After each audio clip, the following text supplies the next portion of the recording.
Hey everybody, it's John Suntress from Word Balloon. Before we get started, a couple show notes. I know that commercials are a pain in the ass. I know that's one of the reasons why we listen to and watch online media versus traditional broadcast media. Please do me a favor, though. The commercials here are very brief. Listen to them. I know that sometimes they repeat. I only get paid, though, when you actually listen to the commercials rather than fast forward to them. And I get those analytics and I can tell the difference. So please, about half the audience isn't listening to the spots. So this is a plea to listen to the commercials all the way through. I thank you. Also, follow me on social media, at John Word Balloon on Twitter, my name, John Suntress, on Facebook, and also the Word Balloon Network.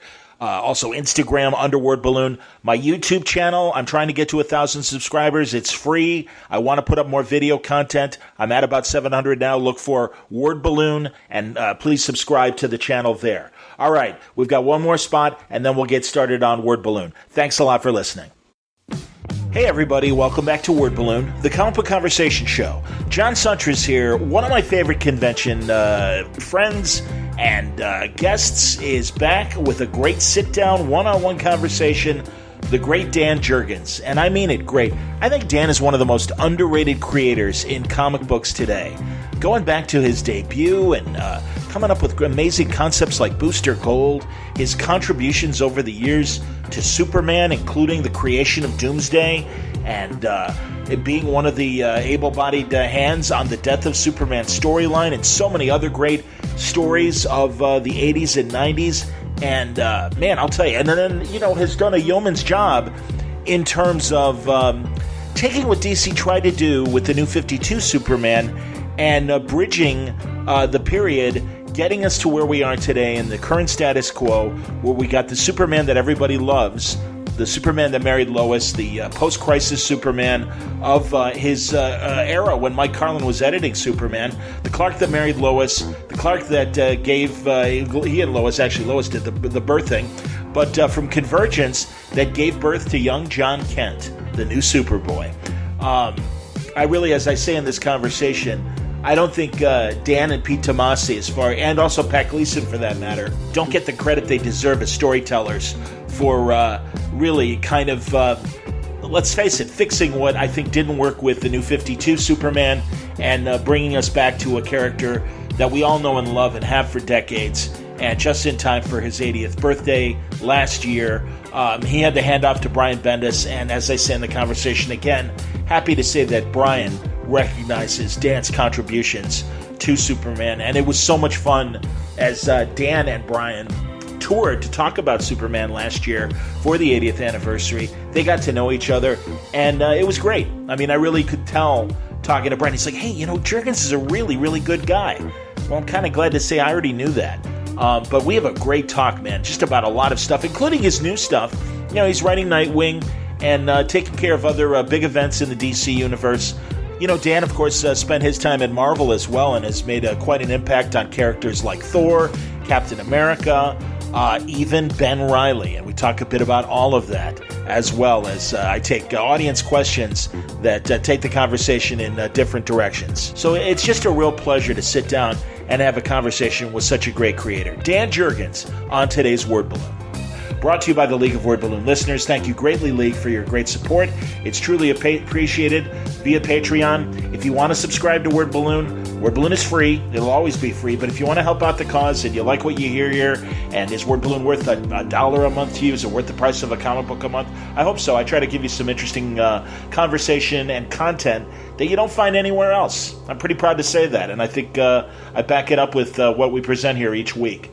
If you're interested and want to help support Word Balloon by subscribing via Patreon, you can go to patreon.com/wordballoon or click on the Patreon ad at wordballoon.com, and that will take you to my front page. Thank you very much for your support, League of Word Balloon listeners.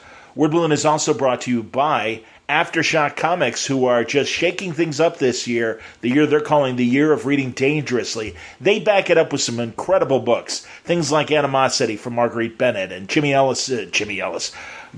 Bastards from Garth Ennis, and A Walk Through Hell from Garth Ennis. Things like Dark Ark, The Brothers Dracul and Moir from Cullen Bunn and Juan Doe, Baby Teeth from Donny Cates. Aftershock pushes the envelope with new releases and ongoing series that continue to thrill, chill, and challenge both imaginations and sensibilities. They've got new titles as well, like Descendant by Stephanie Phillips and Killer Groove from Ollie Masters and Owen Marin. Also Stronghold from Phil Hester and Ryan Kelly. Oberon from Ryan Parrott. Dark Red from my buddy Tim Seeley about a vampire living in rural America. Other great books like Shock, the great horror anthology that Joe Pruitt has put together. In the weeks ahead, we'll be talking to more Aftershock creators about their books. In fact, this week we released a great conversation with Donnie Cates.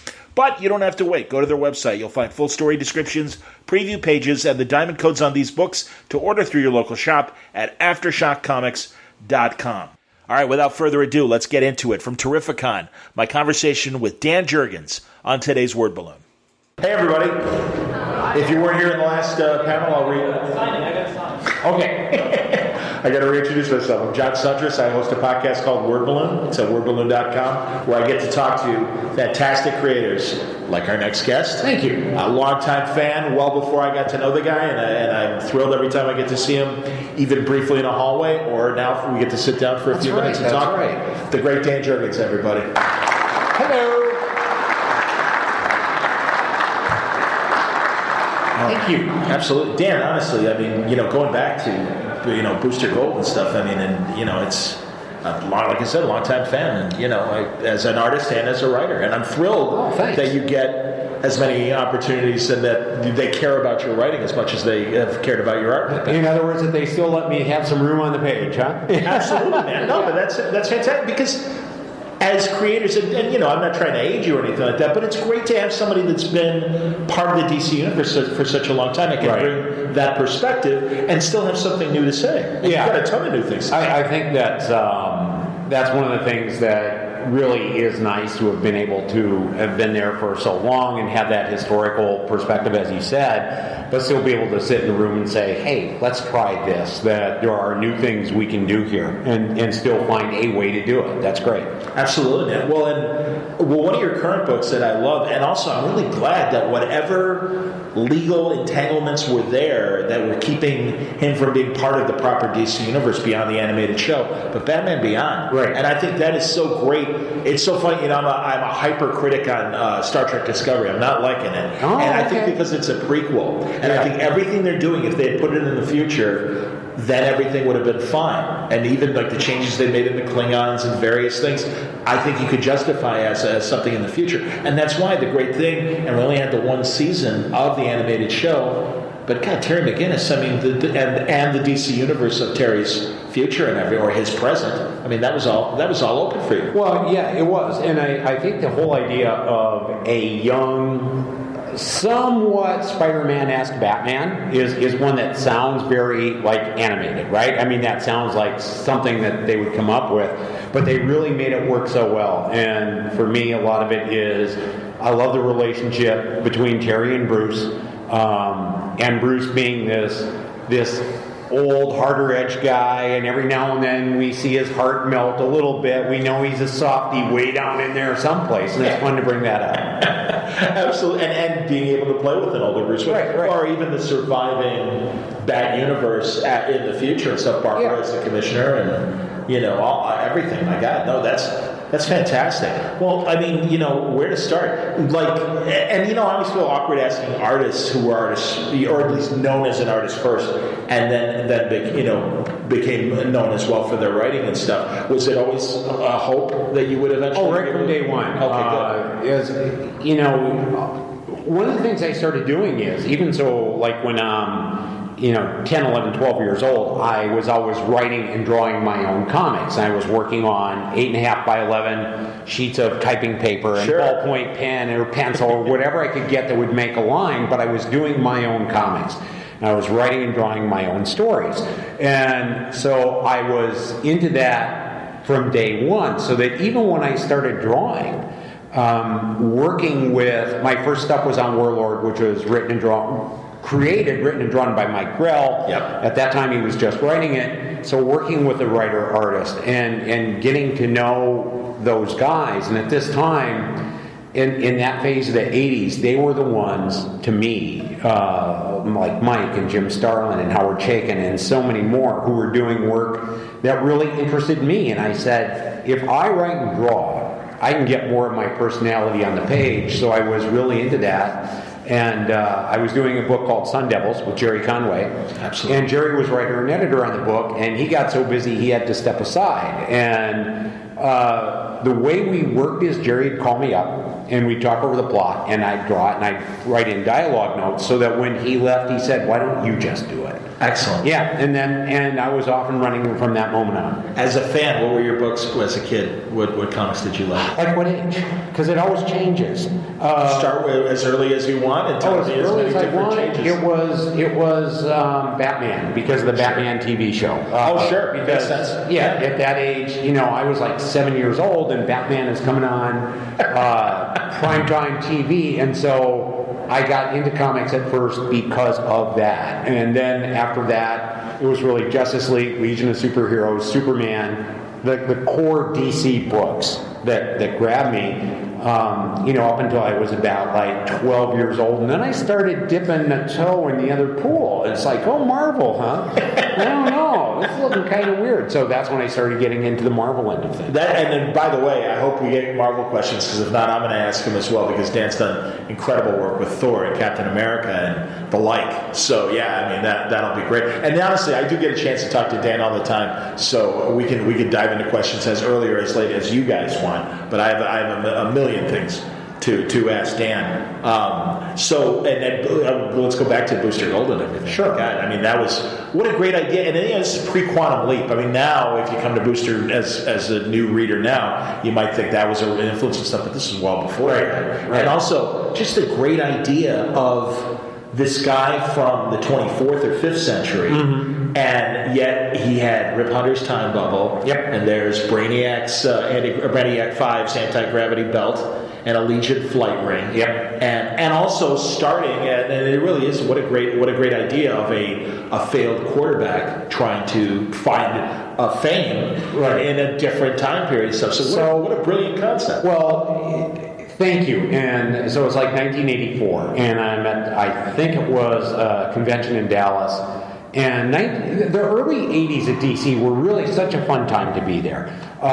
We had Jeanette Kahn and Dick Giordano and Paul Levitz, and it was a very open place that said, if you have an idea, bring it to us. We want to hear it. And you had that's when we had Watchmen happening. We had Blue Devil happening. We had Dark Knight, everything. I mean, DC was like, we're looking for interesting stuff to publish. And I was talking to Dick Giordano down at the convention in Dallas, and I was just explaining this hero who's not a hero for hire, because that's how they first were hearing it. Oh, Marvel's already doing that. No, listen, hear me out. He's in it for endorsements. He does commercials. He does the right thing, but he's making up for the sins of the past, although he came from the future.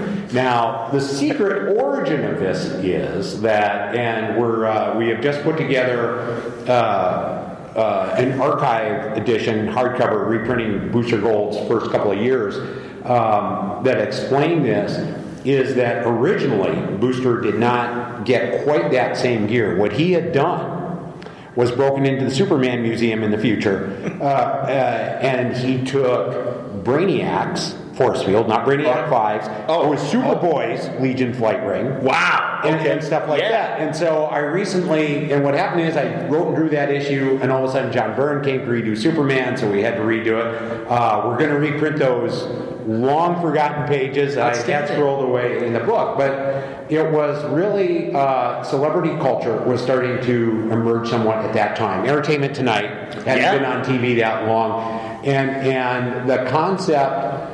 Celebrities had always done endorsements, but it was moving to a different level at that time, and that's what Booster was all about. And part of it was because I always thought, if I was a hero, that's what I would do. I'd cash in. So, that's where it came from. And it predated Liefeld with Youngblood and Pete Milligan with X-Force and things like that.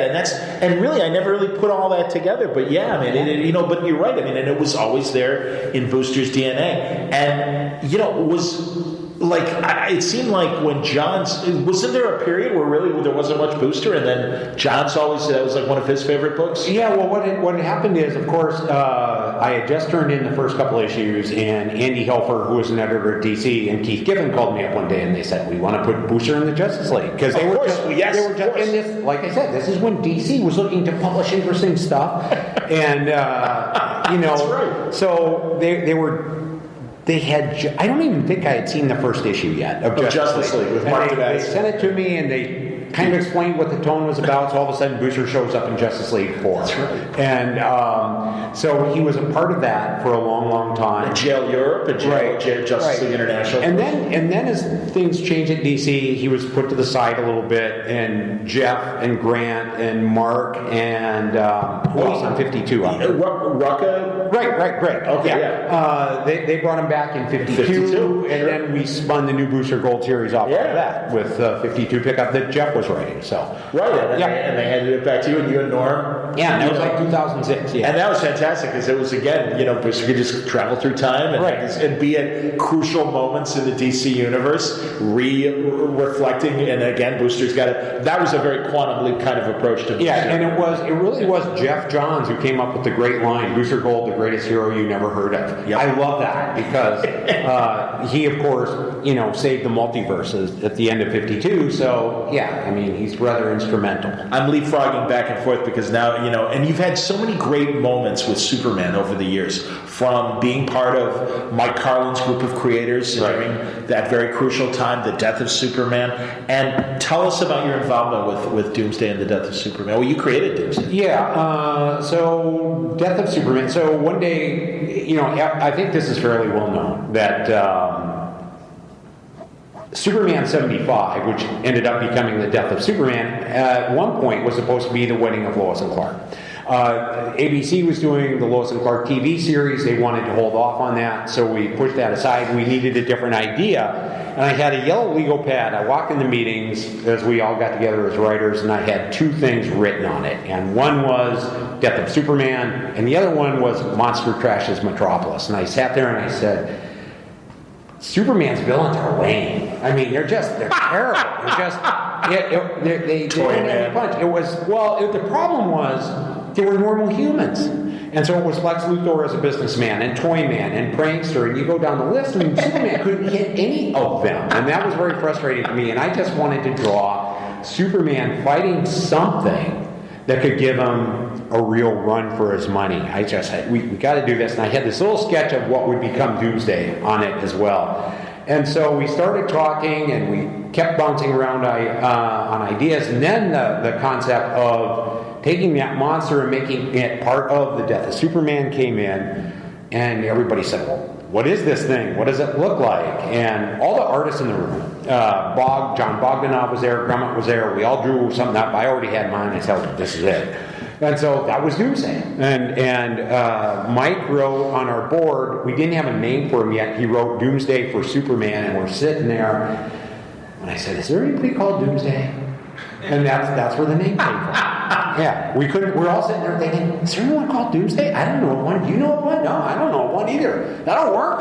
Now, last year, I had Denny O'Neil and Jim Starlin on a Batman panel, and we all talked about the death of Jason Todd. And it was a great idea, and everybody at the comic books loved it. And then all of a sudden, the call upstairs came and said, you want to do what? Do you know how many Robin birthday cakes and greeting cards and bed sheets and things we sell all the time? Did you have that problem with the death of Superman? Well, because that had happened, we were aware that we should probably tell someone. And so Jeanette Kahn was our publisher, and she's a terrific, terrific woman. And Jeanette really believed in story. Outstanding. And what we had to convince Jeanette of was that we had a story. And if it was just to do the death of Superman for the sake of doing the death of Superman, they never would have let us do it. But when we said, we're going to talk about the world without Superman, and by extension then address his meaning to the world, because when someone dies, that's really when we start talking about them and thinking of them more, and so that's what we wanted to explore, and that's when they knew we had a story. And then they got behind it, yeah. Oh, man. And, really, the Clintons are in the story, for God's sake. Right, well, yeah. And as we think of the funeral scene itself, obviously, as we sat in the room, we compared it to the Kennedy funeral. Oh, wow, and that's where the casket and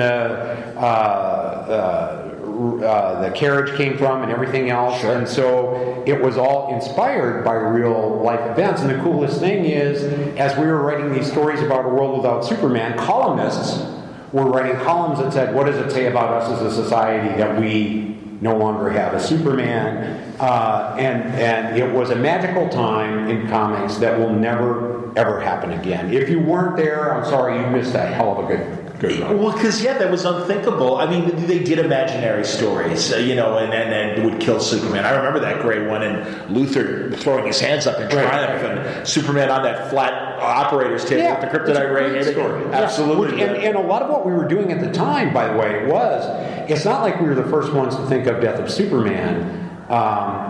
We were taking some of Superman's greatest historical stories and sort of adapting them a little bit. And so that was clear inspiration. We had talked about doing the Death of Superman at meetings prior. Oh, wow. And we just never got to it because we didn't have the story to go with it. Superman dies, then what? Who does it? How does it happen? The big one was, as we got into it, was not making it Luthor or Brainiac. That was the smartest thing we did because that changed it into something else. And really, Superman is this voice of reason and measure, and Doomsday is exactly the opposite of that. And I think that's what made it more compelling than if it had been Luthor or Brainiac. Brute force. And then also stylistically, as we got to 75, the panel count in the page would dwindle. And I mean, certainly in 75, it was just splash page. It was all splash pages that then went at the end to a double page spread that then folded out into a 3-page spread scene. Yeah. So the cool thing is, the only time that it had ever been printed was in Superman 75 itself. It was never that way in the trades. So about 2 years ago, I'm talking to the folks in our collected edition department, and I said, I've always been begging for that 3-page fold-out to be a part of that. And one of them looked at me, and they said, what are you talking about? I said, Superman 75. It ends in a double-page spread and a 3-page fold-out. And they just had this blank look on a couple of their faces because they had never even seen Superman 75. As they kept reprinting the story, they always referred to the collected editions before then that didn't print it. So a couple of months ago, they just came out with an omnibus edition that for the first time has the 3-page fold out. And I honestly, when I said it, I really had the reaction of, my work here is done. Yeah. Who remembers when 75 came out? God, how many of us stood in line at the store to buy our issue? And they printed plenty. Yeah, all over the country. But and it was and the other thing was that this must have been an incredibly slow news day because it was local news and network news. Yeah, which is insane. Absolutely, man. No. And then, again, so then you have 4 months of funeral for a friend and all this. And I love the macro and the micro because, yes, a world figure, the Clintons are there at the funeral and stuff. And poor Lois and the Kents only have each other to share their misery. And when we were talking about this, that's what we talked about, is Mom and Pa Kent watching their son die on TV. And Lois not being able to tell anybody. And where the hell is Clark Kent? Yeah, it was all that, and that's when we really got interested in it and started to build story. And then what really, people kind of forget this too, what really helped, I think, drive the event home for people is DC stopped publishing Superman comics. 4 months? Yeah. 3 months? Something like that. Something like that, yeah, because we stopped, I think, with Superman 78. And there were no diamond solicitations like, no, they'll be back. No, I even remember asking my story guy, I'm like, well, and it ended with Jonathan having the heart attack. And it's like, well, wait a minute, now what? What do you mean now what? The story's over. He's dead. Yeah. Go away. And I'm like, okay. And then the reign of the Superman. Right. And then we... were you guys like, oh shit, now what do we do? Well, that's exactly what because, so we now have this thing, you may have heard of it, it's called the Internet. And it was rather in its infancy back then, because we're talking late 92 and early 93. And there were message boards and things, and we were starting to see stuff with everybody saying, I know how Superman's coming back because I have an inside contact. when we didn't even know. Honest to God, That's fantastic. We planned the whole death of Superman without knowing how or exactly when he would come back. We knew Adventures of 500 would be part of it, Adventures of Superman 500, but we really didn't have it figured out. And so after the death, we got together, the writers and artists, editorial team, and Mike says Mike Carlin said, the whole world is watching, this really has to be good. And of course, by then, each creative team had like their own ideas of what they wanted to do, and it just wasn't flying. And my memory is Louise Jones sitting there and saying something like, "Oh, if only we could all do all four of the ideas and each have our own thing somehow." And that kind of, as we pursued that direction for a bit, because you'd be surprised how many ideas you talk about, you spend a day on it and you say, that sucks. And you have to go back and start over again. And this one, we started talking about it, and she and John got excited about John Henry Irons, which became Steel. And Carl Kiesel was in all over on Superboy, and I'm sitting there going, I want to do a bad guy. So, and then Cyborg Superman kind of got forced into the mix. So when Adventures of Superman 500 did come out, and all of a sudden the whole world was looking to see how would Superman come back, and instead there were four of them, people freaked out. I mean, they really did. And it was, I think, one of the greatest surprises ever in comics. Absolutely, and we were convinced one of them Steel, not so much, because it obviously was an homage. But they were a great character. I mean, don't get me wrong, and a guy inspired by Superman. But the Kryptonian, the clone, the baby Superboy, and the Cyborg, it's like, all right, one of these might be Superman. But then, of course, we had also his body going missing. And around then I was at a convention where a guy comes up to me and he's just got fistfuls of cash. He's got all sorts of money. He said, I got to tell you about what I'm doing. I said, what are you doing? He said, I'm taking bets. And he was laying odds and taking bets on which one of the four would be the real Superman. Hilarious. And he said, you don't get to play, but he was running a gambling operation based on taking bets on which one of the four would be the real Superman. Boy, I don't know how it ever ended up. Giving out the real story out, but absolutely, man. That's fair. Folks, seriously, any questions? I feel terrible. I'm monopolizing, and also monopolizing about Superman, because there are so many other things we can talk about. Sir in the white. Sorry to take an extreme left turn here, but your Thor run, yes, when you were talking about godhood, Thor having worshippers. I'm not super familiar with every aspect of Thor, but that was kind of the first time I'd ever seen it addressed where he might have modern day worshippers. How did you?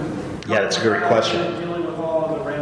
So I had been offered Thor a couple of years earlier from Marvel, and it wasn't the right time. I said, no, I love the character, I'm interested, but no, I passed. It wasn't the right time. And then they were doing their Heroes Return event, and they called me up again and they offered me Thor. And they said, you kind of have a clean start. We have John Romita Jr. to draw the book. If you write it, he'll take it, kind of thing. And so I started thinking about it. And to me, one of the things that made Thor so interesting is this idea that he's a god. It's like, okay, if you're going to call him a god, let's make him a god. And I even I remember telling editorial that Thursday was originally called Thor's Day, and none of the people in that room knew that. That's hilarious. Yeah, and so I said, we're going to play on that, and like, I was going to do this thing in the first issue where he lands on the street, and all these people react to him. It's like, are you really a god, or are you just saying you're a god? And to play that up from the start, and as I got deeper and deeper and deeper into that, I said, well, if he's going to be a god, let's make him a god. And he started to exercise more and more authority, if you will, kind of over Earth's events, because I thought that was just a natural way to go with the character. Amazing, Ron. Absolutely. And you and Johnny were such a great team together, too. When you've worked with other artists like that, who are distinct and different from your stuff, is there always, now, if I were doing this panel, I would have done it this way, or are you just like, hey, this is great, I'm totally in writer's mode, I let the artist do their thing? Every working relationship is different. And I always try and tell that to people that, if you're pick out 5 different people in this room and each one of them somehow becomes your spouse, you would have 5 very different relationships, right? Sure. And that's what it is from a creative context. And with John, it was just like, let John be John, let him run. Sure. And I was so happy with what he did. And Andy Kubert followed him. And yes. Andy, I always said we went from our sort of like Kirby to Buscema, because Andy was a little more pliable, sort of like John Buscema was in Thor, in terms of the way he built his figure work. And then Stuart Immonen. And for all those guys, I had so much respect for their work, and they brought so much to it that each one was different, but each creative relationship is different. There are other times where, I'll go nuts and say, it's not the question of this is how I would have done it, it's you missed the point of the scene or something like that. So often when you're working with another artist, they elevate the work beyond what I ever could have done. Sometimes it goes the opposite direction, but that's part of creativity. Understood. Modern Superman, and I'm really glad Brian Bendis said this, and I knew it was sincere because Brian is my friend, and he was telling me this prior to starting and stuff. Honestly, thank you and thank Pete Tomasi for kind of righting the ship on Superman before Brian's run, because I understand why in the New 52 they decided to DH Superman. The relationship with Lois wasn't there anymore, and I can appreciate it from a general idea. But there was just so much continuity with Superman and just an expectation. And I'm glad that they finally, I don't know how much you guys were you guys saying, come on, let's get back to... Well, what had happened is that I was doing a project called Convergence. Yes. DC. And as part of it, we were doing a kind of a jump ahead and look at the lives of these other characters. And at that time, we had essentially Superman and Lois from the previous DCU. The Crisis on Infinite Earths, Superman, they were married, they were having a baby. Right. Well, one of the things laid down that if we were going to do the 5-year flash forwards on these characters is no babies. That'll be the first idea everybody comes up with, no babies. So one morning I was talking to Dan DiDio and I said, I know what you said, but how about Superman and Lois have a baby? And here's what happens. And the story ends with Lois giving birth. And I said, Dan, that could be the future. He said, what do you mean? I said, I don't know. Maybe their world dies and they put it in a rocket ship and send it off into space. Then it's a whole new DC universe. I don't know, but it's the future. And he went for it. And so I did that. And then it was shortly after that, I think people responded very, very well to seeing that previous version of Superman and Lois and having a child. And they said, well, how about Lois and Clark? Just do the series. And so I was into the Lois and Clark series, and everybody was liking it. And then that's when they kind of said, okay, fix this. and it was, let's go and make this change in the DCU. And so that's what we did. And then Pete and I got together on Superman in Action, which basically, we were shipping each of us 2 books a month to really drive that home. Well, and I mean, honestly, Secret Lois and Clark living covertly in this other New 52 universe. They're from the Crisis universe. You got him in the black outfit. You got Lois writing under assumed names. When I knew we were tracking right is, so if you think back to the New 52 and Justice League, that Jeff Johns and Jim Lee did, beautiful book, just great, and it set the tone, and we saw the heroes meeting each other for the first time, and I did the flashback to that scene with Superman in a black suit standing on a rooftop watching it. So it's like we're putting this all together, and people responded to it very, very well, because ultimately they want things to fit together. As readers, you want things to fit together. Absolutely. You want to understand the context of how these characters all fit and what their relationships are. It's legacy, yeah. It is. And really, that was just, and again, not to pick on the ideas of the New 52, but when it was like, oh no, there's no longer a Justice Society, they're on a different Earth, and they're going to be young people again, and it's like, all right, but Jay Garrick and the lineage and Alan Scott and all these great 40s characters, and I loved in the early 2000s when Jeff and James Robinson and Dave Goyer were doing JSA, and it's like, no, that's great. It is the lineage, it's the legacy, and that everything fits together. There's even a more practical consideration. We learned this with Crisis on Infinite Earths, that if you then erase Earth 2 and all knowledge of it, and Barry Allen having been the Flash, I mean, if you just go down that list, the problem that you have is you have 500,000, a million, million and a half, whatever readers out there who all remember it. You're telling them everything you bought and read, you remember it, but all the characters in the books don't. And so you're swimming upstream in a tidal wave. I mean, at that point. And I think we forget that too often, that people buy into these ideas. They don't just buy the books. They buy into the concepts. They buy into the characters. They buy into the ideas. And if we're going to say this character no longer remembers that character, that you bought into Superman and Lois being married, you bought into that, you sell 7 bleeping million copies of the death of Superman, and now you're going to tell people that didn't happen? I mean, people know what happened.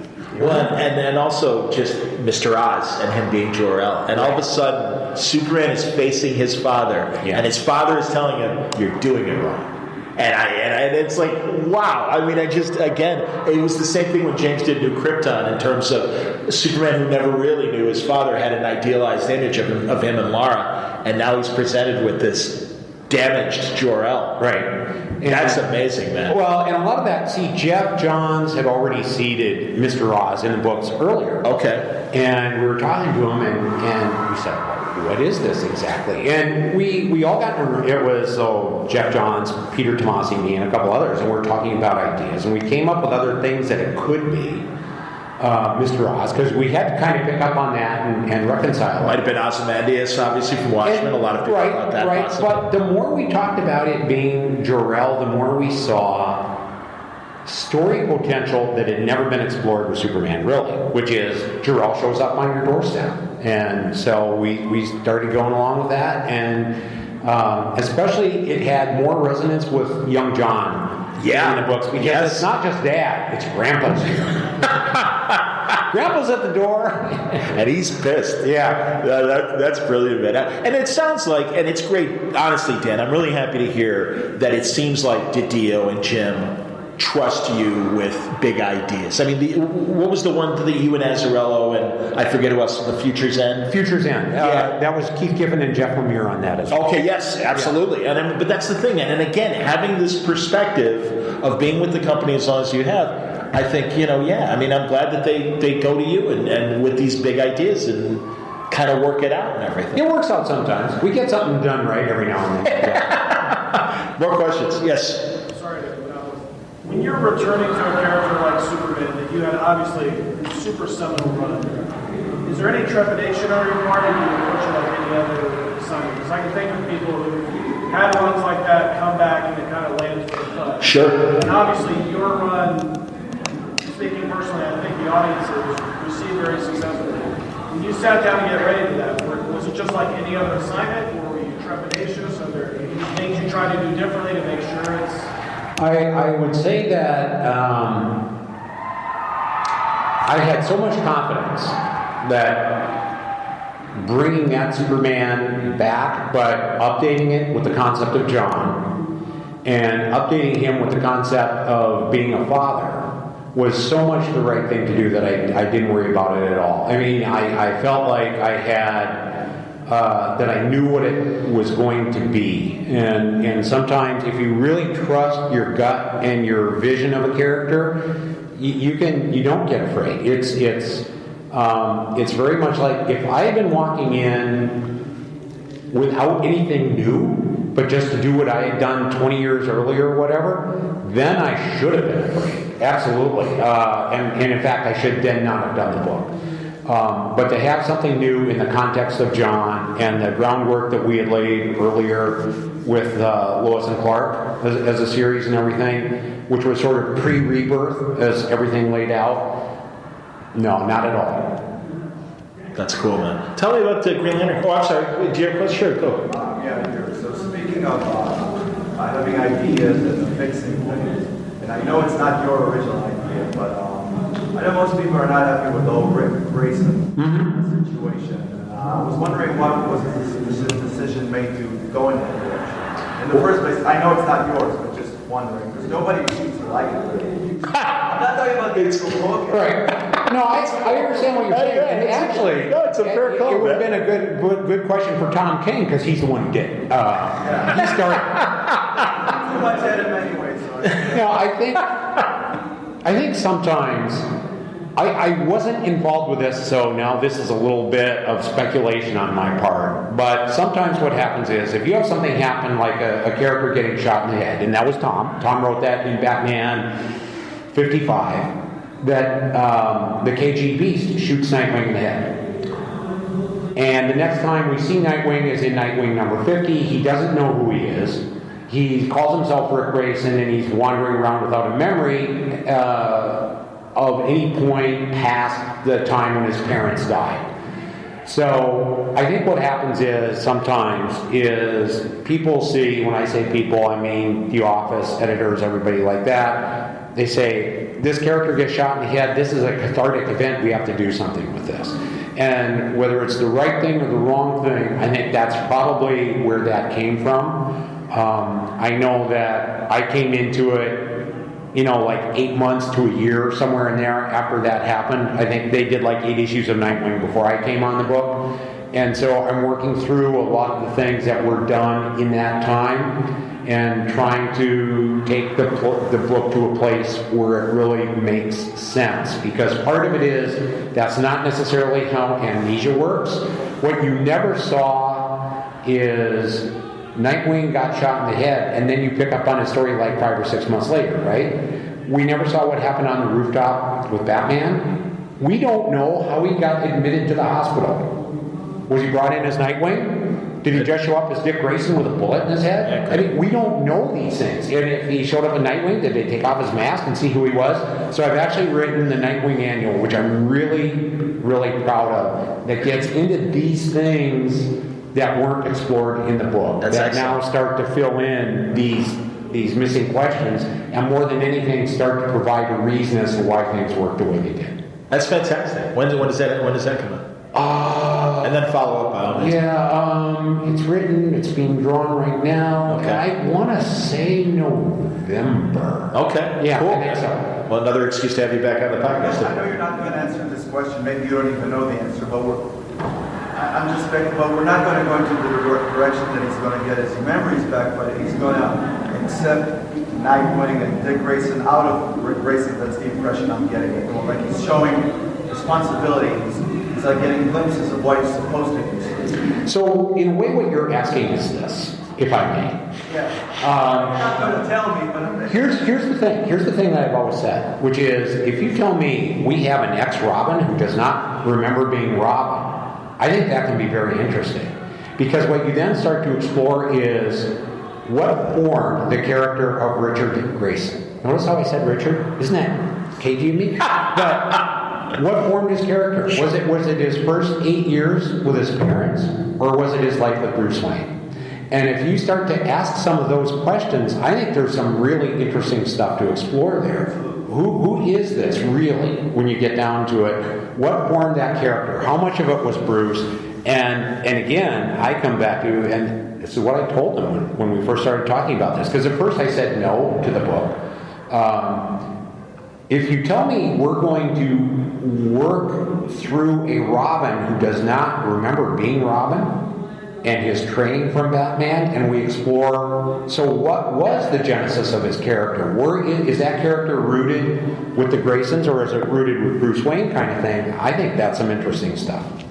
I agree with I you. feel like he's going to adopt his former personality, but not actually get it back. That's the feeling I'm getting at the moment. Keep on reading. Yeah, we'll have to see that. Absolutely. It's not going to be a miracle, that's what I'm saying. I'm with it. Sir. Maybe you addressed this earlier, but like, in terms of continuity, I think you were kind of addressed it. Some writers have said that, by going whole hog with the continuity and looking back, and you tie both the best ideas and the worst ideas.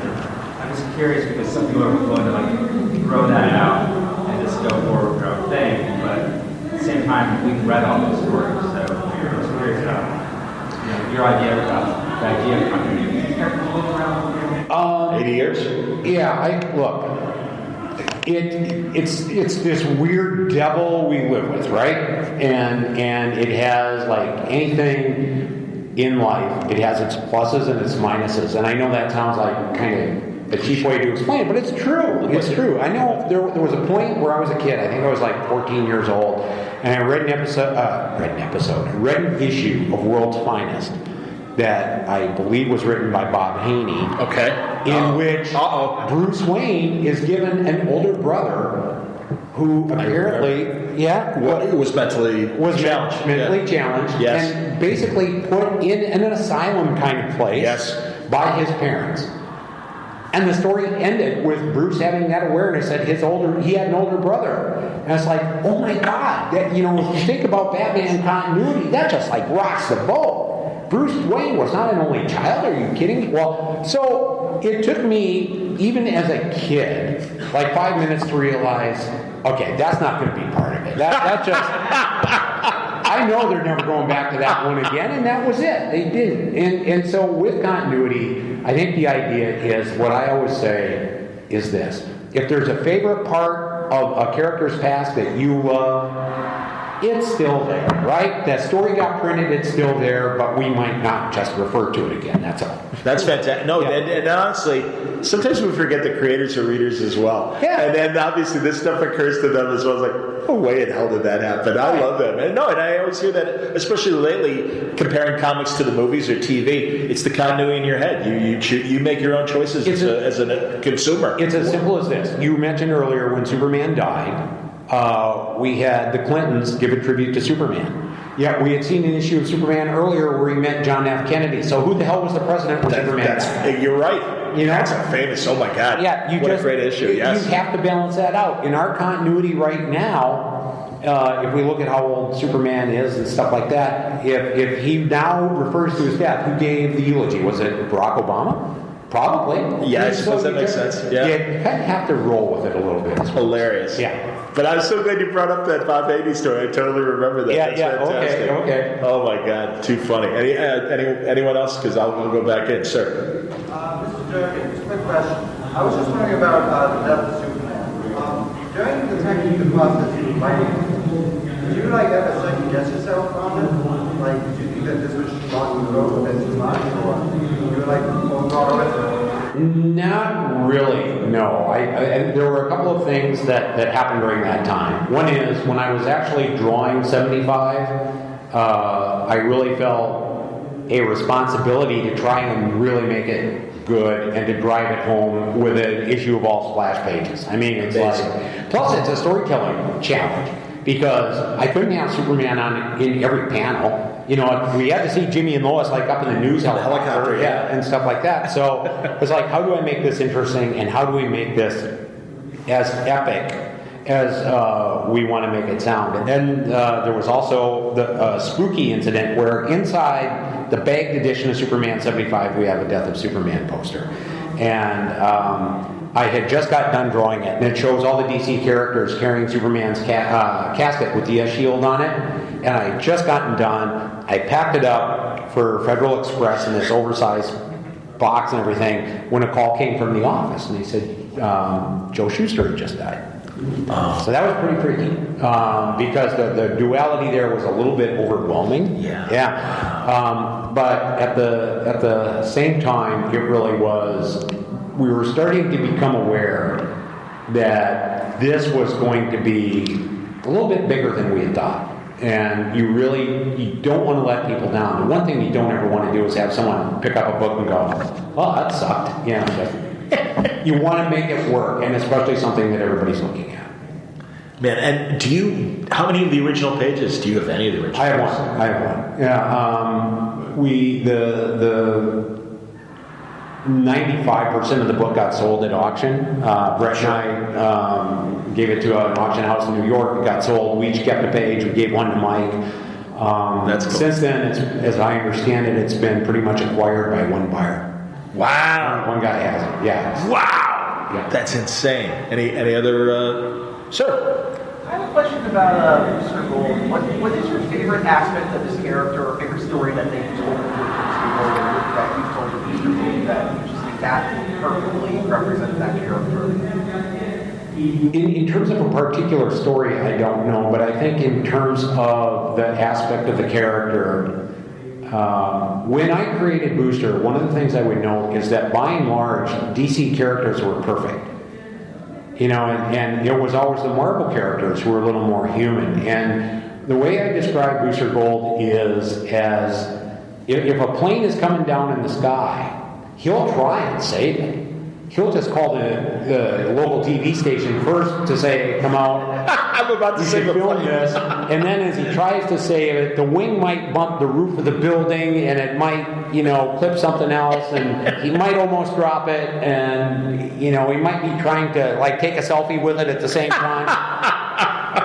But he does the right thing anyway. And he does it because he screwed up in his past. And I think that is something that, especially back in 1984, when I first brought it to DC, that DC heroes lacked. And I still think that's important. I think there's something there that can still resonate with people. But because he does have faults, he is the guy who wants the spotlight on him while he does that. Isn't it interesting how social media has really fed this character and made him even more relevant, I think? I think so, too. And that's one of the things I say, is that there's a place for Booster, I think, now more so than ever with social media. I've joked about this. Can you imagine Booster Gold with a GoFundMe page? Right. I need an HQ. Yeah. So let's do a GoFundMe. Get your replica Legion flight ring for $180. It's like and an autograph. And I would love to do a story with Booster's GoFundMe page. Oh man, you gotta talk to Dan. That's gotta happen, man. Yeah, sounds like a good idea. Well, and like Brian Bendis has been using, and even going back to Powers, using the internet chat rooms and message boards and stuff. And yeah, Booster's built for all. Oh yeah, absolutely. And you could totally see Booster flying and taking a picture. Yeah, of holding up the plane. Absolutely, that's fantastic. Meanwhile, he doesn't realize it's on fire. And it seemed like that was being fast tracked for TV, and I don't know if that's still. At one point, during Smallville, the Sci-Fi Network had an option on it. Yes, and it was in development, and they wrote a script and everything, which I thought was pretty good. And then it moved out of that into movie development, and they wrote a script and everything. And I think we kind of got tangled up with all the stuff as to what is DC going to do with its movie approach overall. So it was there for a while. Who knows now? Man, well, we got to get you back in the room. I mean, you're in Burbank. Next time you're in Minnesota. Next time you're in Burbank and stuff, man. Got to pitch that thing because I'm serious. Especially with, have you been watching all the DC Universe? Oh, absolutely, yeah. Yeah. I mean, that's the thing. I know we'll see what happens when Warner is ready with their streaming service. I imagine that DC Universe will be folded into it, hopefully, and that some of the things, I know the Swamp thing really was kind of an accounting thing, that as far as screwing it beyond the one season. But I'm really glad Doom Patrol's continuing. I'm really glad Titans is continuing. Yeah, it's amazing to see what happens sometimes behind the scenes. Yeah. But yeah, I just think Booster is so ready, and also can appeal to a young audience and everything too. I think so. Yeah, more sure. Just a follow-up question since you're on the subject: if they ever made the Booster Gold live action show, is there any actor that sticks out in your mind that you would say that? That'd be interesting.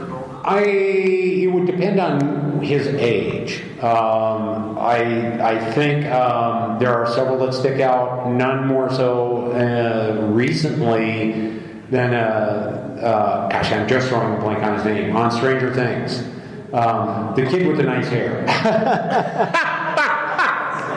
Steve, yes, thank you. Steve would be perfect. That's hilarious. Just perfect. I mean, that's I look at him, I say, just put on the goggles already. Yeah. Boy, Brad Pitt could have done it 20 years ago. Oh, well, that's why I say it depends on the age. And when you were creating the character, was there a face in mind? Not so much. Are there ever actors in mind? Oh, yeah. At one time, I really thought Justin Timberlake would be great. Sure. Because he moves so well. I think you need someone who can move and have that smile. Absolutely. I mean, couldn't you see him at a certain age just going like that? So, yeah. Have there been like that for other characters that you've... Oh, yeah. I mean, it always happens that way, where I'll see someone and say, well, you remind me. And a lot of times it's like the second year, it's like, gosh, you'd make a great Perry White. You know, I mean, because you're always trying to imagine what they look like and how you would draw them. So yeah, Lane Smith and Lois and Clark was an excellent. Wasn't he? Yeah, he was kind of perfect. He really was. Yeah. You know, so too funny. We've got 5 minutes left, sir. Glasses. Yes. Back to Thor, your time in that run. Excellent. You talked about Thor's godliness and focusing on his godliness, and one thing I've always been interested about is, I don't know, the time of the research or studying of actual Norse mythology that goes into the actual comic book. Because I know obviously you can't bring everything into it, but I just love reading through and seeing the similarities and also the differences. I just like to know a little bit like what the process is. Oh yeah, I did a lot of work on that. I also know a lot of Norwegians, and I don't say that jokingly. I know a lot of Norwegians who kind of have these stories back in their families and everything. And so I did do a deeper dive on that to get some of that and to kind of reconcile some of the things that, you know, all mythologies have their own things that sort of conflict for once in a while, and there were some of those there. But a lot of it is just what is his relationship with his father and with Loki. And so, yeah, I absolutely went into that. Have you dug the movies? Oh, yeah. That's yeah. How about Cap? You mean to when I was doing it, or the Cap movie? Both. Also, I love the movies. I enjoyed doing the book. And that one I was writing and drawing. First, Andy Kubert was drawing it for the first 6, 7, 8 issues, and then I took over. Had a lot of fun doing it. I think the portrayal of Captain America in the Marvel movies has probably been their most on target. I think character for me, because I think they're all right. I mean, let's be honest, but I think Cap has been especially on the mark. Yes, I'm with you, man. No, and also, as I've told you before, I love your Cap run. I also love the fact, and I don't know if that was because John Raber, or however you say his name, forgive me if I'm sure I'm saying it wrong, but you know, you literally killed Cap as well at the end of your run. Yeah. So it was a good fun time. Excellent. Yeah. We've got less than 5 minutes. Who else?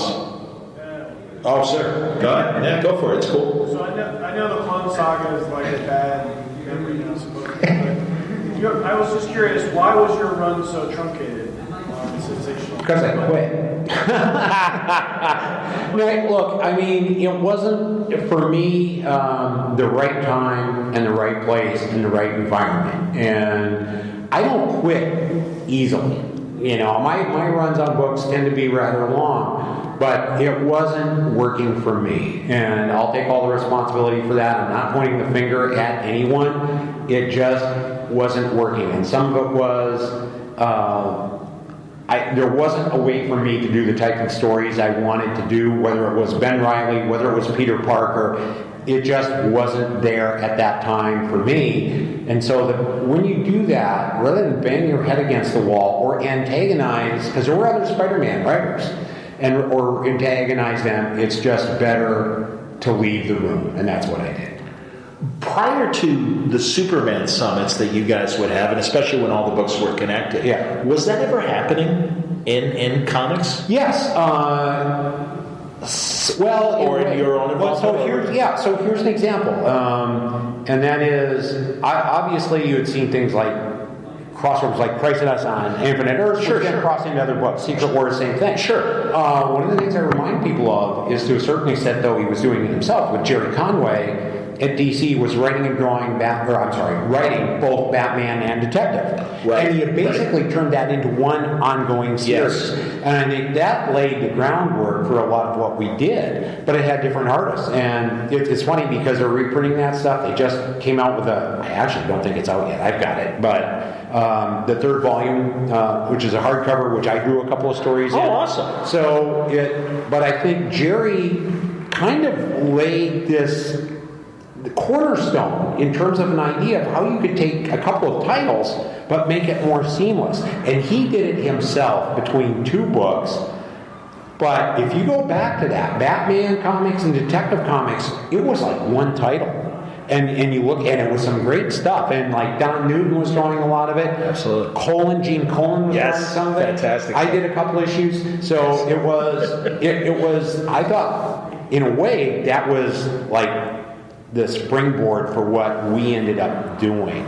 Because I know, actually, when we sat in the room, Carlin and Ordway and Stern and I would talk about that and go, cool. It's like, yeah, Conway was doing that on Detective. We can do it with 3 books. And now both Marvel and DC will have their big creator summits where they all get together and kind of map out not only events, but just the directions of various books.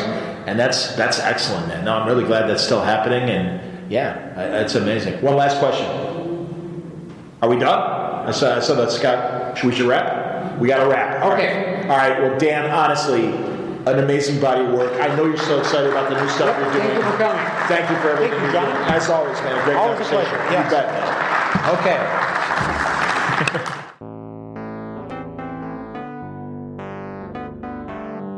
There you go, Dan Jurgens. What a great conversation, and what a great guy. It's always a pleasure to talk to him, and I hope it's sooner than later that we have our next conversation. I hope you enjoyed today's Word Balloon. I hope you enjoyed today's show. It was brought to you by Aftershock Comics. You know Aftershock is doing a great job. They're putting out incredible books. They get great creators and let them cut loose with high concepts and interesting genres. And we're talking about books like Oberon, a supernatural series from Ryan Parrott, and Dark Red from Tim Seeley. My buddy Phil Hester and Ryan Kelly doing Stronghold. Also Killer Groove from Ollie Masters and Owen Marin. The Kitchen just dropped from Ollie Masters as a movie.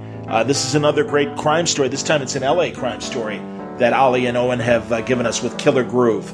But there's also Descendant from Stephanie Phillips and Animosity from Marguerite Bennett and Garth Ennis's wonderful books like A Walk Through Hell and Jimmy's Bastards and other things like Out of the Blue and Horde. You don't have to take my word for it. Go to their website, find out more about the great lineup of Aftershock books, including the original version of The Art of Jim Starlin. In the weeks ahead, we'll be talking to more Aftershock creators about their books. But in the meantime, go to their website. You'll find full story descriptions, preview pages, and the diamond codes on these books to order through your local shop at AftershockComics.com. Thanks a lot, League, for your support via Patreon, and thank you for listening to Word Balloon. If you like what you heard, I hope you'll tell a friend about it and share the fun that I try to have here in each conversation at wordballoon.com. I got a full archive waiting for you with hundreds, almost 1,000 different conversations and podcasts that I am happy to share with you here at Word Balloon. Check out the archive, run through it. I think you're going to find a lot of great conversations and learn more about the creators in comics that you've never thought about. Until next time, Word Balloon is a copyright feature of Shaky Productions, copyright 2019.